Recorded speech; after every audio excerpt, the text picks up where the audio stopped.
రాష్ట్రంలో ఎన్నికలు జరిగిపోయినాయి. 4వ తేదీ ఫలితాలు వెలువడుతూ ఉన్నాయి. ఈ తరుణంలో లేనిపోని అబద్ధాలు, కుట్రలు, కుతంత్రాలు అన్నీ కూడా తెలుగుదేశం పార్టీ చేస్తూ ఉంది. మొన్నటి రోజేమో ఆయన ట్విట్టర్లో ఆయన సొంత ఖాతాలో పెట్టాడు లోకేష్ బాబు. ఈ తిక్క లోకేష్ పెద్దిరెడ్డి వెహికల్స్లో ఇతర దేశాలకు తరలిస్తారు, వీటిలో వేల కొద్ది డబ్బు వజ్రాలు తరలిస్తున్నారు. ఈ ట్విట్టర్లో ఆయన పెట్టినది ఆయన సొంత ఖాతాలో పెట్టాడు. మరి నిజంగా ట్విట్టర్లో ఆయన చెప్పే ముందు వాస్తవాలు గమనించాలా లేదా? ఎందుకు నిన్ను ప్రజలందరూ కూడా లోకేష్ పప్పు అని ఎందుకు పిలుస్తూ ఉన్నారంటే దీన్ని చూస్తేనే అర్థమవుతుంది. ఏదైనా కస్టమ్స్ ఉంటుంది, బండ్లు లోడ్ అయ్యేటప్పుడు కానీ అక్కడ ఆఫ్రికాలో పోర్ట్ వచ్చి దారుసలాంలో అక్కడ చెక్ చేస్తారు, ఇక్కడ చెక్ చేస్తారు. వీటిలో డబ్బులు పెట్టే అంత మూర్ఖులు లోకేష్ లాంటి వాళ్ళు తప్పితే ఇంకెవరైనా ఉంటారని అడుగుతున్నా. మీకేమో చార్టర్డ్ ఫ్లైట్లలో మీరు సూట్ కేసులన్నీ కూడా సింగపూర్కి పంపిస్తారు, దుబాయ్కి పంపిస్తారు. మీకు అది అలవాటు. అంచేత మా మీద కూడా అక్యూజ్ చేస్తూ ఇలాంటి మాటలు మాట్లాడడం అనేది చాలా బుద్ధి తక్కువ మాటలు ఇవి. నీ పప్పుకు అనే ఎందుకు పేరు పెట్టారంటే ఇదే నువ్వు తిక్క లోకేష్ కాబట్టి పప్పు అని పేరు పెట్టారు. మరి ఇంకా బుద్ధిహీనుడు ఈ దేవినేని ఉమామహేశ్వరం. నువ్వు 5 సంవత్సరాలు ఇరిగేషన్ మంత్రిగా ఉండి అనేక రకాల లబ్ధి పొంది వేల కోట్లు దోచిపెట్టి చంద్రబాబుకు మళ్ళీ సిగ్గు లేకుండా మా మీద అక్యూజ్ చేస్తున్నాడు. పారిపోతూ ఉన్నారు, వ్యాపారాలు టిప్పర్లు అన్నీ తీసేస్తూ ఉన్నారు, ఇతర దేశాలకు పంపిస్తూ ఉన్నారు, ఇతర రాష్ట్రాలకు పంపిస్తూ ఉన్నారు అని చెప్పి చెప్తా ఉన్నారు.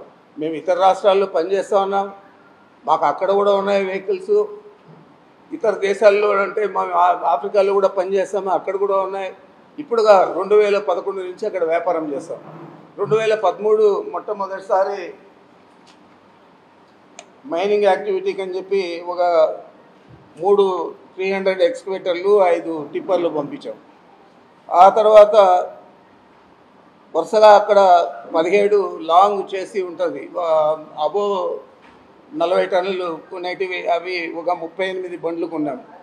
మళ్ళా తర్వాత ఇండియా నుంచి 23 మిషన్లు, మిగతా ఎక్విప్మెంటు, ఇవన్నీ కూడా మైనింగ్ యాక్టివిటీకి కావాల్సినవన్నీ కూడా 23 పంపించడం జరిగింది 2013లో. మరి మొన్న 18/3/24 ఐచర్లు ఒక 60 బండ్లు మేము కొంటే వాటి ఇక్కడ పని లేదు కాబట్టి అక్కడ కొత్తగా మేము స్వర్ణ మెటల్స్ అని చెప్పి ఒక కాపర్ ప్రాజెక్టు చేస్తా ఉన్నాం. కాబట్టి ఆ కాపర్ ప్రాజెక్ట్ కోసం అని చెప్పి వాళ్ళు 60 బండ్లు కావాలంటే మొదటి విడత 2024 మార్చి 18 20 బండ్లు పంపించాము. అది బాంబే పోర్ట్ నుంచి. ఇప్పుడు కూడా బాంబే పోర్ట్లో రేపు 10 లోడ్ అవుతూ ఉన్నాయి. ఆ తర్వాత ఇంకా 10కి స్పేస్ లేకుండా ఆ షిప్లో వేరే షిప్లో తొందరలోనే పోతూ ఉన్నాయి. మరి ఈ విధంగా విడతలుగా మేము పంపిస్తూ ఉన్నాం. అక్కడ మాకు ఇప్పటికే ఒక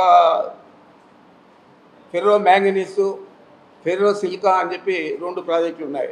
ఒకటి పిఎల్ఆర్ అనుబంధ సంస్థది, ఇంకొకటి జస్విన్ సంస్థది. ఇప్పుడు కొత్తగా స్వర్ణ మెటల్స్ అని చెప్పి ఈ కాపర్ ప్రాజెక్టును కూడా మొదలుపెట్టాం. కాబట్టి దానికోసం 100 బండ్లు కావాల్సి వస్తుందంటే మన దగ్గర ఉన్నాయి ఇక్కడ 60 బండ్లు వాడినవి, పాత బండ్లన్నీ కూడా అక్కడికి పంపిస్తూ ఉన్నాం.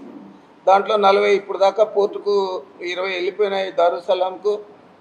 రేపు 10 పోతూ ఉన్నాయి. ఎల్లుండి అంటే 1 వీక్లో ఇంకా 10 పోతాయి. మళ్ళీ ఇవి వెళ్ళిపోయిన తర్వాత మళ్ళీ 20 బండ్లు పంపిస్తాను. ఈ విధంగా 100 బండ్లు అక్కడికి పంపడం జరుగుతూ ఉంది. మరి ఇవన్నీ కూడా పొలవలు చిలువలుగా మాట్లాడుతూ ఏదో వీటిల్లో మేము ఏదో పంపించేస్తూ ఉన్నాము, లేదా రాష్ట్రం విడిచి పారిపోతున్నాం, దేశం విడిచి పారిపోతూ ఉన్నాం అని చెప్పి ఆయన నన్నే కాదు మిగతా అందరు నాయకులను కూడా అందరూ పాస్పోర్ట్లు రెడీ చేసుకున్నారు, వీసాలు రెడీ చేసుకున్నారు, ఇతర దేశాలకు పారిపోతూ ఉన్నారు వైఎస్ఆర్ కాంగ్రెస్ పార్టీ వారు అని చెప్పి చెప్పడం జరిగింది. మా నాయకుడు పోతే ఏమో ఆయన పారిపోయినట్లు, మీ నాయకుడు పోతే ఏమో ఈరోజు మీరంతా చూశారు ఈ పచ్చపత్రికల్లో అంతా, వీళ్ళ నాయకుడు పోతే మాత్రము మెడికల్ టెస్టులకు అంట. మరి ఇలాంటి రాతలు రాసే పత్రికలు ఉన్నాయి కాబట్టి మీరు ఇలా మాట్లాడుతూ ఉన్నారు. నీకు బుద్ధి లేదు అసలు. ఉమా, నీవు కనీసం టికెట్ తెచ్చుకోలేకపోయావు, మంత్రిగా 5 సంవత్సరాలు ఎలగబెట్టి చంద్రబాబు దగ్గర నువ్వేం తప్పు చేసావో మాకు తెలియదు, కానీ నీకు చంద్రబాబుకు తెలుస్తుంది.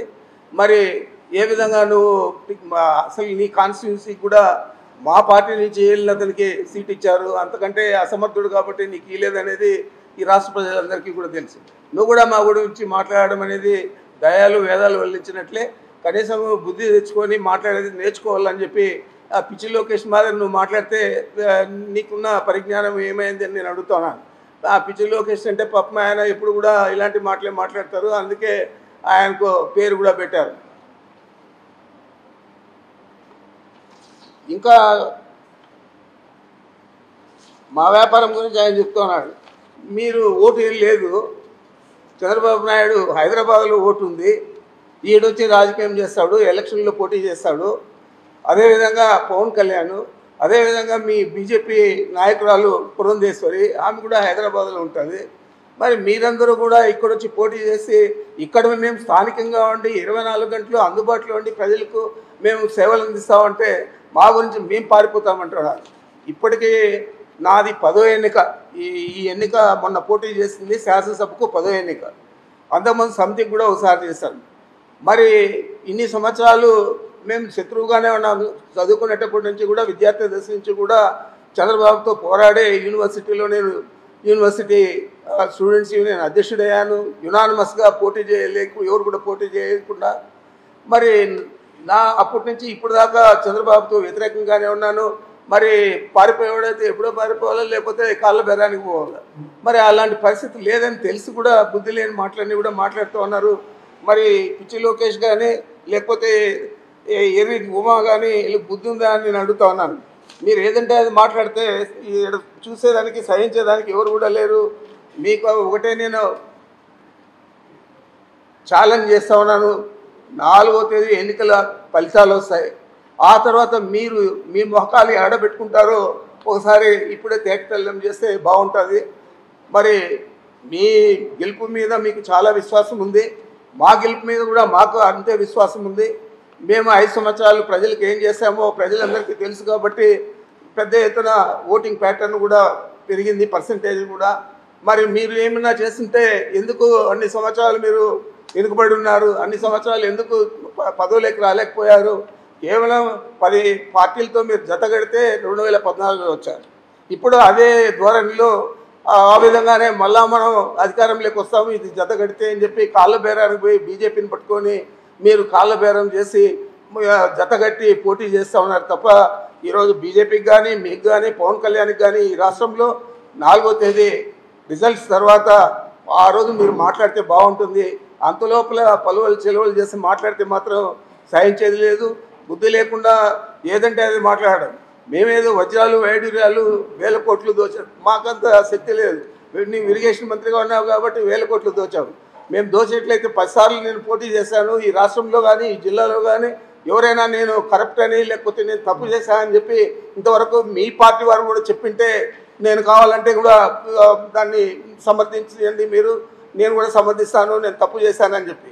నేను ఏమి చేయకుండా వ్యాపారం చేసి ఆ డబ్బులు తెచ్చి రాజకీయాలు ఇక్కడ చేస్తామంటే మీరు నాకేదో బురద పూసే విధంగా, మా పార్టీకి బురద పూసే విధంగా, మా నాయకుడు పారిపోయినట్లు చిత్రీకరించే విధంగా మీరు మాట్లాడడం అనేది చాలా దురదృష్టకరం, సహించడానికి.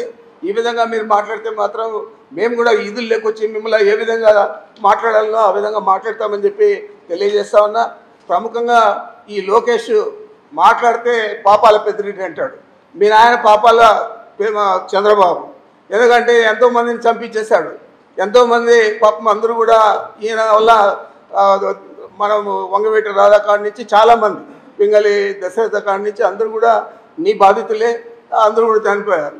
మరి మీ నాన్నను పాపాల చంద్రబాబు అని మాట్లాడాలి తప్ప నన్ను మాట్లాడితే నీకు వచ్చే ఇదేం లేదు. ఈ రాష్ట్రంలో కానీ మన జిల్లాలో కానీ నా గురించి ప్రజలకందరికీ తెలుసు. నేను పాపాల పెద్దిరెడ్డా లేకపోతే మంచి పెద్దిరెడ్డి అనేది.